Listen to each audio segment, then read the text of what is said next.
नमस्ते, मैं doctor Zuber Khan, assistant professor geography, government college Bundi आपका स्वागत करता हूं बीए पार्ट द्वितीय वर्ष भूगोल की कक्षा में।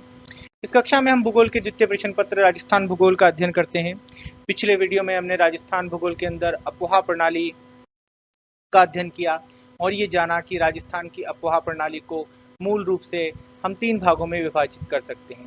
पहला, अरब सागर की ओर बहने वाली नदियों का क्रम। दूसरा, बंगाल की खाड़ी की ओर बहने वाली नदियों का क्रम। और तीसरा, अंतः स्थलीय अफवाह वाली नदियां या आंतरिक प्रवाह वाली नदियां। पिछले वीडियो में हमने अरब सागर की ओर बहने वाली नदियों के अफवाह के क्रम को पढ़ा। इस वीडियो में हम बंगाल की खाड़ी की ओर जल ले जाने वाली नदियां के क्रम को पढ़ेंगे। जैसा कि आपके सामने यहाँ मानचित्र में दिखाई दे रहा है कि ये जो पूरा क्षेत्र है यहाँ से यहाँ अरावली पर्वत श्रृंखला है। और ये अरावली पर्वत श्रृंखला, जैसा कि आपको पिछले वीडियो से विदित है, कि भारत की महान जल विभाजक रेखा का भाग है। ये अरावली पर्वत श्रृंखला राजस्थान को 2 भागों में बांटती है, एक पश्चिम का भाग और दूसरा पूर्व का भाग। यहाँ पे अरावली पर्वत श्रृंखला है, ये इसका पूर्व का भाग है।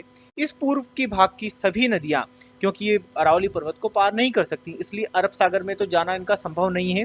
इस वजह से ये सभी नदियां अपना जल लेकर बंगाल की खाड़ी की ओर बहती हैं और फिर एक नदी दूसरी नदी की सहायक नदी बनते हुए मुख्य नदी में जाके मिल जाती है। यहाँ पर आप देखते हैं बनास नदी चंबल नदी में मिलती है और चंबल नदी अंत में उत्तर प्रदेश के निकट जाकर यमुना नदी में मिल जाती है। यमुना आगे चल के नदियों के क्रम में फिर बड़ी नदी में मिलती है, गंगा में मिलती है और फिर वो आगे चल के अंततः बंगाल की खाड़ी में अपना सारा जल उंडेल देती हैं।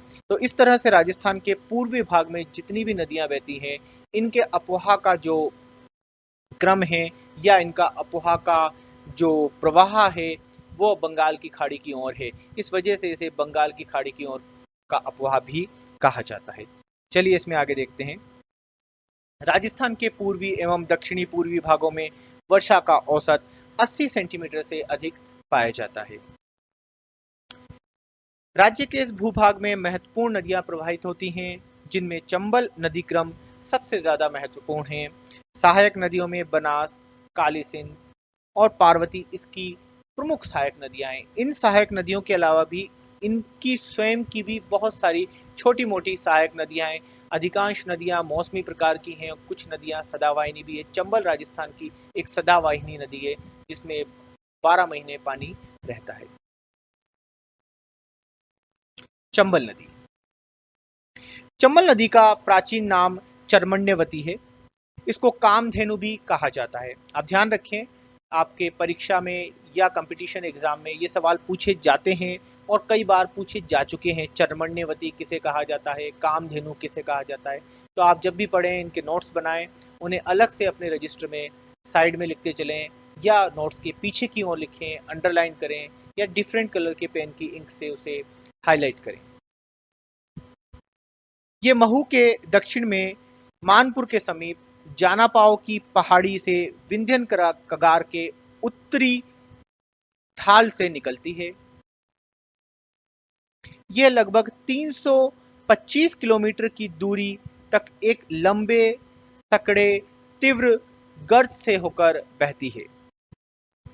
अपने स्रोत से 884 मीटर की ऊंचाई से 50 मीटर की ऊंचाई तक 84 गढ़ के समीप ये गिरती है, जहां ये 84 गढ़ से कोटा तक पुनः एक गोर्ज में लगभग 113 किलोमीटर की दूरी बहने के पश्चात ये 84 गढ़ के ऐतिहासिक गढ़ के समीप एक गोर्ज को पार कर राजस्थान में प्रवेश करती है। आप इस चीज को बहुत अच्छे से जानें कि चंबल नदी राजस्थान में किस जगह प्रवेश करती है। ये सवाल भी कई बार पूछा जाता है कंपटीशन एग्जाम में, तो आप इसका अच्छे से ध्यान रखें। 84 गढ़ के समीप चंबल नदी राजस्थान में प्रवेश करती है। आगे भैंसरोडगढ़ के समीप इसमें बामनी नदी आकर मिलती है। यहां से 5 किलोमीटर आगे प्रसिद्ध चूलिया जलप्रपात है। यहां से कुछ दूरी तक प्रवाहित होने के पश्चात यह नदी उत्तर पूर्व की ओर मुड़कर कोटा की ओर बहती है। फिर ये सवाई माधोपुर और कोटा के बीच की सीमा बनाती हुई रामेश्वर नामक स्थान पर बनास का जल लेकर उत्तर से पूर्व की दिशा में प्रवाहित होने लगती है। इसमें सहायक नदियों के रूप में काली सिंध नानेरा ग्राम के समीप आकर मिलती है। लगभग 212 किलोमीटर तक सीधा रास्ता अपनाते हुए ये नदी पीनाहट के पास दक्षिण पूर्व की ओर मुड़ जाती है और लगभग 966 किलोमीटर की समस्त दूरी तय करने के पश्चात मुरादगंज के समीप यमुना में मिल जाती है। आप ध्यान रखें, ये जो 966 किलोमीटर की दूरी है, ये चंबल की स्वयं की दूरी है। राजस्थान में चंबल द्वारा तय की गई दूरी नहीं है। चंबल के उद्गम स्थान से लेकर उसके यमुना में मिलने तक की जो चंबल की कुल लंबाई है, ये 966 किलोमीटर है। राजस्थान में दो अन्य सहायक नदियां कुराल और बनास चंबल नदी के बाएं किनारे पर आकर उससे मिलती हैं। अगली जो नदी है वो बनास है। ये चंबल नदी की मुख्य सहायक नदी है। इस नदी को वन की आशा भी कहा जाता है। इसे भी आप विशेष रूप से कहीं नोट कर चलें और ध्यान रखें, कई बार सवाल पूछा जाता है किस नदी का नाम वन की आशा है।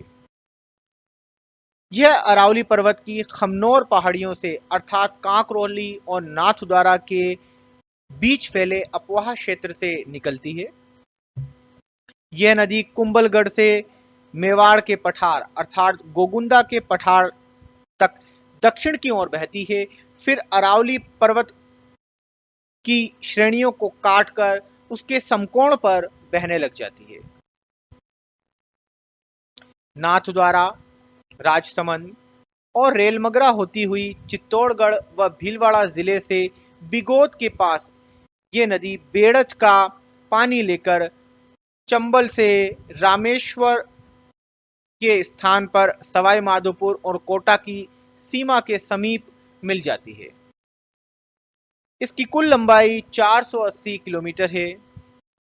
इसकी मुख्य सहायक नदियों में बेड़च, कोठारी, खारी, मेनाल, बांडी, मानसी, धुंध और मोरेल नदियां हैं। बिगोद और मांडलगढ़ के मध्य बनास, बेड़च और मेनाल नदियां मिलकर एक संगम बनाती हैं जिसे त्रिवेणी कहा जाता है। बेड़च नदी ये बनास की एक प्रमुख सहायक नदी है। यह नदी बनास की एक सहायक नदी है। इसका उद्गम स्थल गोगुंदा की पहाड़ियों में स्थित है। पहले आयड़ नदी के नाम से पुकारी जाती है, लेकिन उदय सागर झील से निकलने के पश्चात इसको बेड़च नदी कहते हैं।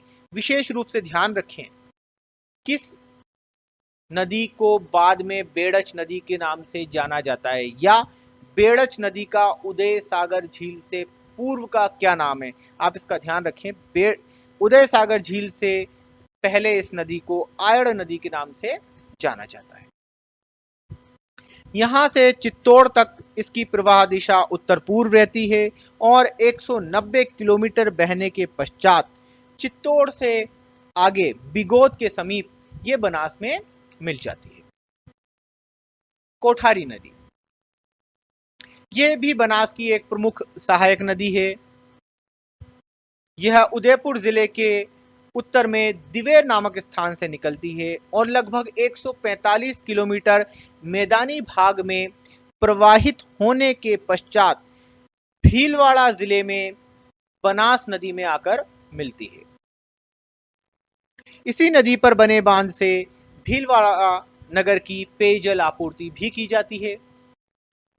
गंभीरी नदी यह नदी मुख्यतः चित्तौड़गढ़ जिले में प्रवाहित होती है और बेड़च में आकर मिलती है।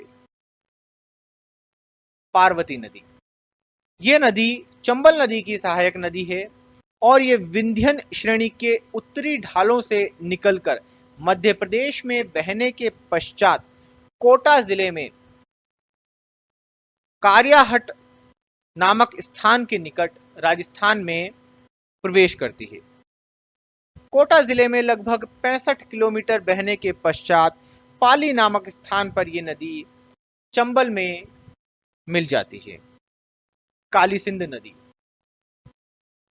यह नदी चंबल की एक महत्वपूर्ण सहायक नदी है। इसका उद्गम स्रोत मध्य प्रदेश में है। राजस्थान में ये झालावाड़ तथा कोटा में बहते हुए नोनेरा नामक स्थान पर चंबल नदी में आकर मिलती है। इसकी मुख्य सहायक नदियों में परवन, निवाज और आहू है। बाणगंगा नदी, ये नदी जयपुर जिले की बैराठ पहाड़ियों से निकलकर पूर्व की ओर बहते हुए भरतपुर जिले में प्रवेश करती है। अंत में आगरा जिले के फतेहाबाद स्थान के निकट ये नदी यमुना में जाकर मिल जाती है। इस नदी की कुल लंबाई 380 किलोमीटर है। इसके अतिरिक्त कुराल नदी ऊपरमाल के पठार से निकलकर बूंदी के पूर्व में प्रवाहित होती हुई चंबल नदी में आकर मिलती है। ये जितनी भी नदियां अभी आपने पढ़ी, इन सभी नदियों का जल अंततः बंगाल की खाड़ी में जाकर गिरता है। अब हम राजस्थान की आंतरिक अपवाह वाली नदियां या अंतः स्थलीय अपवाह वाली नदियों के बारे में पढ़ेंगे। ऐसी नदियां जिनका जल कभी भी सागर या महासागर में नहीं मिल पाता, वे नदियां अपने जल को लेकर अपने उद्गम स्थान से बहती हैं और कुछ दूर बहने के पश्चात स्थलीय भागों में ही समाप्त हो जाती है। इस प्रकार की अधिकांशतः नदियां मौसमी प्रकार की नदियां होती हैं, जो कि वर्षा काल में ही अस्तित्व में आती हैं। उसके पश्चात ये एक तरह से सूखी रहती हैं। घग्गर नदी, यह नदी हिमालय की शिवालिक पर्वत श्रेणियों से शिमला के निकट कालका नामक स्थान से निकलती है, जो अंबाला, पटियाला, हिसार जिलों में होती हुई राजस्थान के गंगानगर जिले में टिब्बी के उत्तर पूर्व दिशा में प्रवेश करती है। यह हनुमानगढ़ के पश्चिम में लगभग 3 किलोमीटर की दूरी प्रवाहित होती है। यह नदी अपने स्रोत से 465 किलोमीटर प्रवाहित होने के पश्चात हनुमानगढ़ के भटनेर में मरुस्थल में विलीन हो जाती है। अर्थात ये नदी कभी भी किसी भी सागर या महासागर में नहीं मिल पाती। कहने का यह तात्पर्य है कि ये किसी और मुख्य नदी से भी नहीं मिल पाती जिसका कि जल किसी सागर या महासागर से मिलता है। अंततः इस नदी को स्थलीय क्षेत्र में ये समाप्त होना पड़ता है। इस कारण इस प्रकार की नदी के अपवाह को हम अंतः स्थलीय अपवाह या आंतरिक अपवाह कहते हैं। लेकिन वर्षा ऋतु में यह सूरतगढ़ के कुछ गांवों तक पहुंचती है। इसका विस्तार बहावलपुर में हकरा के नाम से जाना जाता है। आप नोट करें, बहावलपुर में इस नदी के विस्तार को किस नाम से जाना जाता है? हकरा। कांतली नदी, यह नदी सीकर जिले की खंडेला पहाड़ियों से निकलती है, जो तोरावटी उच्च भूमि पर प्रवाहित होती है। सीकर व झुंझुनू में लगभग 100 किलोमीटर प्रवाहित होने के पश्चात ये नदी चूरू जिले की सीमा पर जाकर समाप्त हो जाती है। अर्थात यह भी एक अंतःस्थलीय अपवाह वाली नदी है, जो किसी भी बड़ी नदी में जाकर नहीं मिलती। एक तरह से इसका जल भी स्थलीय भागों में ही समाप्त हो जाता है। साबी नदी, ये नदी सेवर पहाड़ियों से निकलकर जयपुर जिले की बानसूर, बहरौड़, किशनगढ़, मंडावर, तिजारा तहसीलों में बहने के पश्चात हरियाणा राज्य के गुड़गांव जिले में कुछ दूरी तक प्रवाहित होकर पटौदी के उत्तर में स्थलीय भागों में समाप्त हो जाती है। काकने अथवा काकनी नदी, जैसलमेर से लगभग 27 किलोमीटर दूर दक्षिण में कोटरी गांव से इस नदी का उद्गम होता है। ये कुछ ही किलोमीटर बहने के पश्चात लुप्त हो जाती है, लेकिन इस क्षेत्र में अच्छी वर्षा होने पर यह काफी दूरी तक प्रवाहित होती है। तब ये नदी स्थानीय भाषा में मसरदी या मसूरदी के नाम से जानी जाती है। आप इसका नोट करके चलें। इस नदी का जब प्रवाह आगे बढ़ता है अच्छी वर्षा होने पर, तो इसे स्थानीय भाषा में किस नाम से जाना जाता है? मसरदी या मसूरदी। कई पुस्तकों में इसको मसूरदी भी लिख रखा है।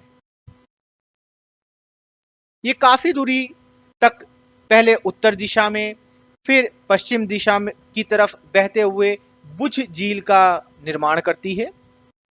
भारी वर्षा के वर्षों में यह नदी अपने सामान्य पथ से हटकर निरंतर उत्तर दिशा में सीधे लगभग 20 किलोमीटर तक, जब तक ये मीठा खाड़ी में नहीं गिर जाती, प्रवाहित होती रहती है।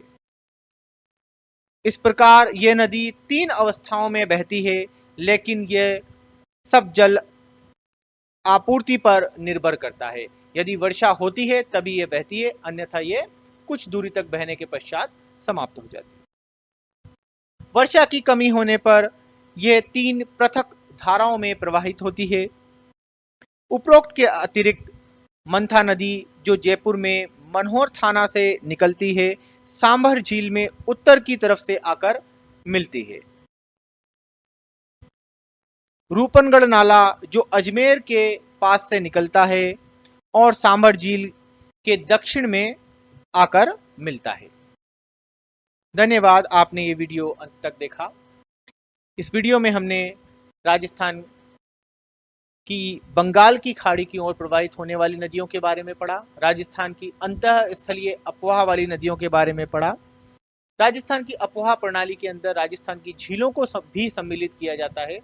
अतः राजस्थान की झीलों के लिए हम नए वीडियो के साथ जल्द ही मिलेंगे।